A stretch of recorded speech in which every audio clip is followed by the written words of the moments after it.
कि जब दूसरी लहर आई तो सबसे ज़्यादा इफ़ेक्ट जो एरिया हुआ वो था ग्रामीण क्षेत्र, क्योंकि वहाँ पर कहीं न कहीं सुविधाओं की कमी थी, डॉक्टरों की कमी थी और तमाम तरह की समस्याएं देखने को मिल रही थी। लेकिन उस समय में भी कुछ ऐसे लोग थे जो सामने आए और समाज के प्रति अपना कर्तव्य निभाया। हमारे साथ आज मौजूद हैं हमारे कार्यक्रम में मुनीश सैनी जी, भाजपा के वरिष्ठ नेता हैं और साथ ही साथ ओम ग्रुप ऑफ कॉलेजेस के अध्यक्ष हैं। नमस्कार सर, बहुत बहुत स्वागत है द न्यूज़ वाला नेटवर्क में। आपका बहुत बहुत धन्यवाद कि आप जो इस वैश्विक महामारी पर इस तरह की डिबेट कर रहे हैं और लोगों के अंदर अवेयरनेस पैदा कर रहे हैं। जो आपका जैसे हमने कुछ सोशल मीडिया देखा या आपकी एक्टिविटीज़ हमने देखी, उसके हिसाब से आप एरिया में गए, आपने लोगों तक मदद पहुंचाने की कोशिश करी अपने कॉलेज के माध्यम से। मेडिकल कॉलेज है आपके पास, तमाम सुविधाएं उपलब्ध हैं। तो किस तरीके का आपका एक्सपीरियंस रहा, क्या क्या कार्य हुए क्षेत्र में? मैम, जैसे कि आपने कहा कि मेरा कार्य जैसे आपका कार्य क्षेत्र है, जैसे कि मेरा कार्य क्षेत्र नहीं है, मेरा कार्य क्षेत्र है। और मैंने पूर्व में भी आपको बताया था कि ये मेरा जन्मभूमि भी है और मेरी कर्म भूमि भी है।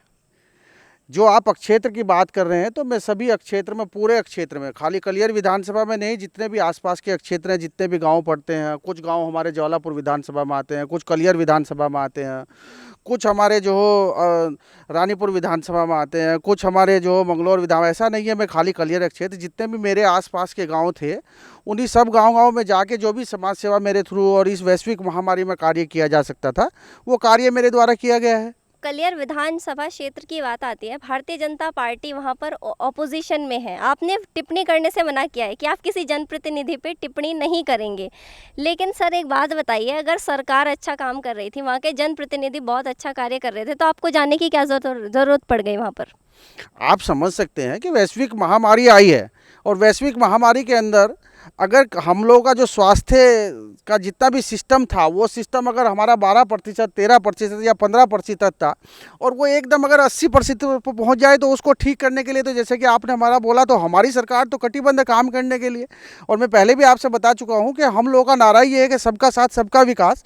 तो हम लोगों को ये नहीं देखना कि कहाँ हमारी सरकार है, कहाँ हमारा प्रतिनिधि है, कहाँ नहीं है। हम लोगों को तो हर क्षेत्र में जाके अपना कार्य करना है। और अब माननीय प्रधानमंत्री जी के नेतृत्व में हमारे माननीय जो हमारे मुख्यमंत्री जी हैं, हमारे प्रदेश अध्यक्ष हैं, या जो भी हमारे सीनियर हैं, जिस तरह की हमारी भारतीय जनता पार्टी की एक अलग अलग से नीतियाँ आती हैं, उन नीतियों को जन जन तक पहुंचाना हम लोग का मूल कर्तव्य है। इसी के लिए हम लोग वहाँ कार्य करने गए हैं। जी, तो इसका मतलब भारतीय जनता पार्टी वहाँ पे एरिया में जाके जनता के बीच हीरो नहीं बन रही थी, एक्चुअल काम हो रहा था सर? बिल्कुल एक्चुअल काम हमारा हो रहा था और हम एक्चुअल काम पे विश्वास रखते हैं। हम किसी भी उस काम पे जो हो विश्वास नहीं करते। हमारा नारा ही सबका साथ सबका विकास है। इसलिए हम लोग किसी भी आर्टिफिशियल काम पे विश्वास ना करके हम जन जन तक जाकर उनकी सेवा करते हैं। यही हमारी भारतीय जनता पार्टी की एक विशेषता है। सबका साथ सबका विकास और सबके पास जाके बिना किसी भेदभाव के काम करते हैं। जी, बहुत अच्छा कार्य आप कर रहे हैं। लेकिन अपोजिशन का एक सवाल रहता है कि भारतीय जनता पार्टी के जो नेता हैं, कार्यकर्ता हैं, वो फ़ोटो खिंचवाते हैं, सोशल मीडिया पे पोस्ट करते हैं। क्या एक्चुअली ग्राउंड पे काम हुआ है? आप मैडम देख सकते हैं इसको कि अगर ग्राउंड पे काम नहीं होगा, हमारा आज की डेट में कार्यकर्ता जनता का दुख दर्द सारा बांटने के लिए और क्षेत्र में रहा है, क्षेत्र में उन्होंने कार्य किया है। जैसे कि आपने मेरे द्वारा ही पूछा गया है, मैंने 5,000 किट बांटने का लक्ष्य लिया था और मैं 9,500 किट लगभग बांटी है।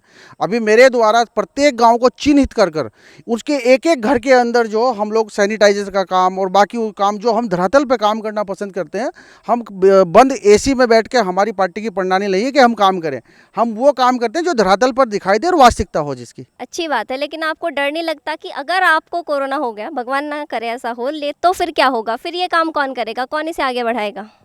कि तो सोचना मैडम, जो आदमी समाज सेवा में आ गया है उसके लिए इस बात का कोई महत्व नहीं है, क्योंकि हम लोगों को सभी को संदेश है और हमारे जितने भी स्वास्थ्य कर्मी हैं और उन सब लोगों को बताया गया है, वो हमारे फ्रंट पे हैं, वो सब लोग लगे हुए हैं। अगर हम इस बात से भयभीत होकर घर पर बैठ जाएंगे तो फिर समाज सेवा ही नहीं कर पाएंगे। और 2 गज की दूरी लगाना और मास्क लगा के रखना और अपना जितना भी प्रिपरेशन करना है और जितना प्रिकॉशन लेना है वो लेके हम लोग मार्केट में जा रहे हैं और हमारा धरातल पे हमें उतरना है, धरातल पे हम कार्य करना पसंद करते हैं। तो ऐसा थोड़ा ही ना कि हम लोगों को कोरोना होगा और कोरोना हो भी गया और कोरोना होगा और उसकी कोई बात होगी तो उसके लिए लोग, हमारा स्वास्थ्य डिपार्टमेंट अच्छा है, उस पर हम लोग कार्य करेंगे, आगे बढ़ेंगे। सर ये सब तो बढ़िया है, अच्छी बात है कि आप लोगों के लिए अपना दिल खोल रहे हैं और जो भी आपके पास इस समय रिसोर्सेज हैं जो आप कर सकते हैं, आप अपना कर्तव्य निभा रहे हैं। लेकिन अभी-अभी आपका एक कुछ देखने को मिला, वीडियो सामने आता है कि आप पानी में उतर गए, ऐसा क्यों? ये तो जनप्रतिनिधि का काम है ना, एमएलए करे, कोई और जनप्रतिनिधि करे, आपको क्या आवश्यकता पड़ गई थी कि आप सीधा पानी में चले जाते हैं एकदम से? ऐसा आप कैसे कह सकते हैं इसको जनप्रतिनिधि कर सकता है? ये तो समाज सेवा है। समाज सेवा करने के लिए तो कोई भी व्यक्ति कहीं भी जा सकता है। और ये मेरे भाई हैं, बहन है, मेरे बच्चे हैं, जितने भी मेरे सब लोग हैं, इनको अगर किसी तरह की परेशानी है और इसके बावजूद मुझे समाज सेवा करनी है, तो समाज सेवा के लिए तो कोई भी आदमी पानी में भी जा सकता है, कीचड़ में भी जा सकता है, उसके घर में खाना भी खाना होगा, उसके घर में जो समस्या होगी उसको भी देखना होगा। तो ऐसा थोड़ा ही ना उसको विधायक देखेगा, उसको तो समाज सेवा कोई भी आदमी आगे का कार्य कर सकता है। लेकिन सर अथॉरिटी तो नहीं है ना आपके पास, अथॉरिटी तो इस समय कोई और व्यक्ति कुर्सी पे बैठा है ना, अथॉरिटी भी तो चाहिए ना काम करवाने के लिए। अथॉरिटी की ज़रूरत ही नहीं होती है। हमारे जितने प्रशासन के लोग हैं, जितने हमारे प्रशासनिक लोग हैं, उनके सबके मिलने से, जुलने से, उनसे, उनके परामर्श से और उनको निवेदन करके सब हमारे भाई बहन हैं, जितने भी इनकी समस्या हम लोगों को दूर करनी है उस समस्या को दूर करते हैं। अथॉरिटी का क्या मतलब होगा? अथॉरिटी तो कोई मतलब ही नहीं है। ये तो हम समाज सेवा के, समाज सेवा करनी, समाज सेवा के लिए आ रहे हैं। अच्छा, तो ऐसे चुने हुए जनप्रतिनिधि का फिर क्या महत्व रह जाएगा अगर अपोजिशन वाले लोग हैं या जो लोग समाज सेवी हैं वही सारे काम करा लेंगे, अपनी अलग से सरकार चला लेंगे, फिर क्या ज़रूरत है जनप्रतिनिधि की? नहीं, समाज सेवा वाले सब काम चला लेंगे, जनप्रतिनिधि की कोई ज़रूरत नहीं है। वो तो एक प्रक्रिया है भाई। जनप्रतिनिधि होना चाहिए, जनप्रतिनिधि को काम करना चाहिए, जनप्रतिनिधि को आगे बढ़ना चाहिए, जनप्रतिनिधि को सारी चीज़ें देखनी चाहिए। लेकिन सामाजिक जो भी लोग हैं, जो सामाजिक कार्य करता है, उनका मूल कर्तव्य बैठता है कि वो जाएं और अपने क्षेत्र की जनता में जाके सारे काम करें और देखें उनकी जितनी समस्या है उन समस्या को निदान करना चाहिए। उनका मूल कर्तव्य है, वो उनको करना चाहिए। सर हमसे बात करने के लिए, अपना समय देने के लिए आपका बहुत बहुत धन्यवाद, बहुत बहुत शुक्रिया। हम उम्मीद करते हैं कि जो भी हमारे समाज में समस्याएं हैं वो जल्दी से हल हो और जो कोरोना महामारी है वो जल्द से जल्द ख़त्म हो ताकि लोगों को राहत की सांस मिल सके।